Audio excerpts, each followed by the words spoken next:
ഇതുപോലുള്ള പെൺകുട്ടികളായിരിക്കണം തറവാട്ടിലേക്ക് കയറി വരേണ്ടത്. വീട്ടിന് തന്നെ എന്തൊരു ഐശ്വര്യമായിരിക്കും. നമ്മുടെ വീടിന്റെ ഐശ്വര്യമൊക്കെ പോയടാ. ചേച്ചി പറഞ്ഞത് ശരിയാ. ഞാൻ മറ്റൊരു കാര്യം ഇപ്പൊ ആലോചിക്കുന്നത്. എന്താ? ഒരേ വീട്ടിൽ പരസ്പരം ഒരിക്കലും ചേരാത്ത രണ്ടുപേർ ജീവിക്കുന്നത് ഒരിക്കലും ശരിയാവില്ല ചേച്ചി. ഞാൻ മറ്റൊരു വീട്ടിലേക്ക് താമസം മാറുക. അയ്യോ, ഒരിക്കലും ചെയ്യരുത് പ്രതാപ. അവളിവിടെ നിന്നോട്ടെ, പാവം കുട്ടിയല്ലേ. അവള് പാവമാണെങ്കിൽ പിന്നെ പാവങ്ങളായ മനുഷ്യരിരിക്കും. ചിരിച്ചുകൊണ്ട് കഴുത്തറക്കുന്നവളാണ്, അതിൽ ഒരു സംശയവും വേണ്ട. ഞാൻ നിന്റെ ദേഷ്യം കണ്ട് ആസ്വദിക്കാൻ പറഞ്ഞതല്ലേടാ. അവളിവിടെ നിൽക്കുകയാണെങ്കിൽ ഞാനിവിടെ നടക്കും. നീ ഇറങ്ങുന്ന നിമിഷം ഞാനും കൂടെ ഇറങ്ങും, അതിനൊരു തർക്കവും ഇല്ല. ചേച്ചി, ഇത് ഇനി ഇങ്ങനെ തുടർന്നു പോകാനാണ് അവരുടെ ഉദ്ദേശം? ആർക്കറിയാം, നമുക്ക് നോക്കാം.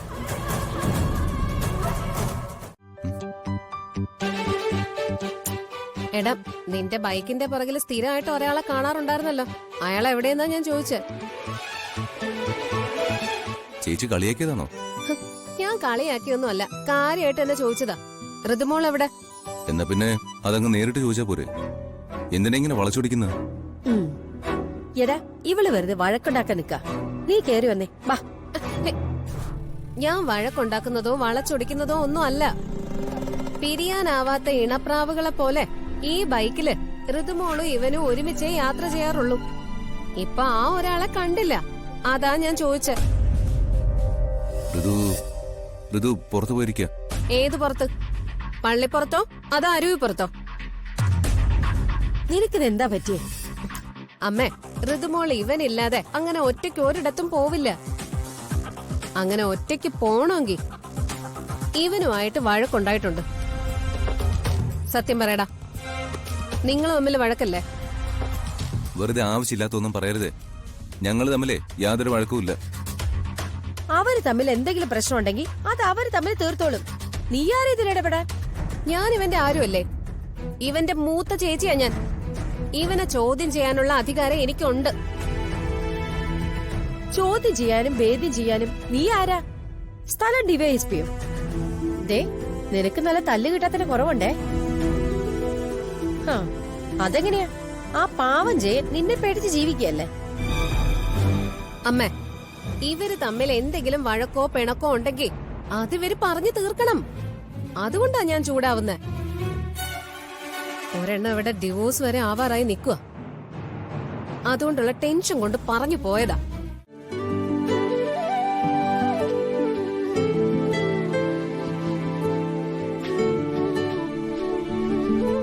ഇന്ന് വരെ മോശമായ ഒരു വഴിയെ ഞാൻ പോയിട്ടില്ല, ഒരു തെറ്റും ഞാൻ ചെയ്തിട്ടില്ല. എന്നിട്ടും എനിക്ക് ദുഃഖങ്ങൾ മാത്രം ബാക്കി. എന്നാലും എന്റെ ഋതു എന്നെ സംശയിക്കുകയാണല്ലോ. ശരിയാ, എന്റെ രാജുവിനെ മനസ്സിലാക്കാൻ പറ്റാത്തത് എന്റെ തെറ്റ് തന്നെയാ. ഡോക്ടർ പറഞ്ഞു തരേണ്ടി വന്നു രാജു നിഷ്കളങ്കനാണെന്ന്.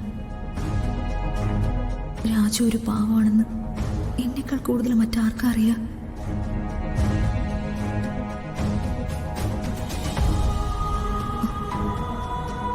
എന്തായാലും രാജുവിനെ ഒന്ന് വിളിച്ചു നോക്കാം.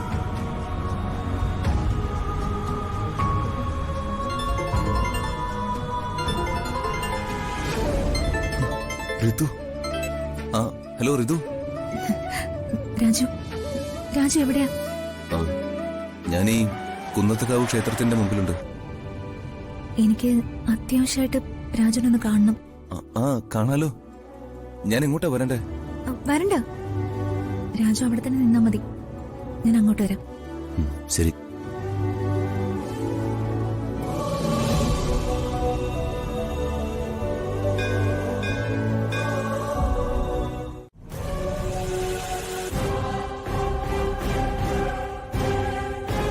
നീയോ? രാജു എന്താ ഇവിടെ? എന്താ രാജു നിന്ന് പരുങ്ങുന്നേ? ഏയ്, എനിക്ക് പരിങ്ങളൊന്നുമില്ല. നീ എന്താ ഇവിടെ? ഞാനിവിടെ അമ്പലത്തിൽ വന്നതാ. അപ്പൊ രാജു ഇങ്ങോട്ട് വരുന്നത് കണ്ടു. എന്നാ പിന്നെ കണ്ടിട്ട് പോവാന്ന് കരുതി. എന്റെ പൊന്നു നന്ദനെ. ആശ്വാസം. എന്നെ ഒന്ന് പൊന്നേന്ന് വിളിച്ചല്ലോ. അയ്യോ, ഞാൻ അങ്ങനെ വിളിച്ചല്ല. നീ കാരണം എന്റെ ലൈഫ് ആകെ തകർന്നു. ഇനി എന്നെ ഉപദ്രവിക്കരുതെന്ന് പറയുക. ആ ഋതിക അങ്ങനെ തെറ്റിദ്ധരിക്കുന്നതിന് ഞാൻ എന്താ ചെയ്യാനാ? ഋതികയുടെ സ്ഥാനത്ത് ഞാനായിരുന്നെങ്കിൽ ഞാൻ തെറ്റിദ്ധരിക്കില്ലായിരുന്നു.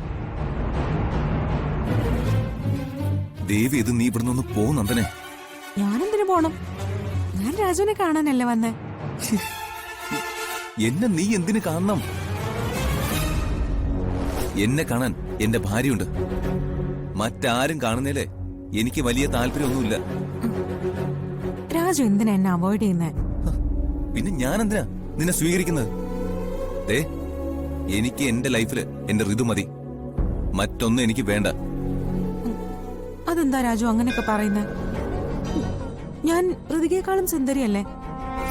അതൊന്നും എനിക്കറിയില്ല. എന്റെ കണ്ണിലെ ഈ ലോകത്തെ ഏറ്റവും സുന്ദരി എന്റെ ഋതികയാ. അവളെ സ്നേഹിക്കുന്നത് പോലെ ഞാൻ മറ്റാരെ സ്നേഹിക്കുന്നില്ല. പക്ഷേ അവളെ തിരിച്ചു സ്നേഹിക്കുന്നതിനേക്കാളും കൂടുതൽ ഞാൻ രാജുവിനെ സ്നേഹിക്കുന്നുണ്ട്. എന്റെ നന്ദനെ, എന്റെ ജീവിതത്തിൽ നീ ഇനിയും പ്രശ്നം ഉണ്ടാക്കല്ലേ. ഒരുവിധം എല്ലാം സോൾവ് ആയി വരുവാ. ഋതു എന്നെ കാണാനായിട്ട് ഇവിടേക്ക് വരുന്നുണ്ട്. ഞങ്ങൾ തമ്മിൽ ഇവിടെ വെച്ച് കാണാമെന്ന് പറഞ്ഞിട്ടുമുണ്ട്. ദയവ് ചെയ്ത് നീ ഇവിടുന്ന് പോണം. അവളിങ്ങോട്ട് വരുന്നുണ്ടോ? വരുന്നുണ്ട്. പ്ലീസ്, ഇനിയെങ്കിലും ഞങ്ങൾ ഉപദ്രവിക്കരുത്.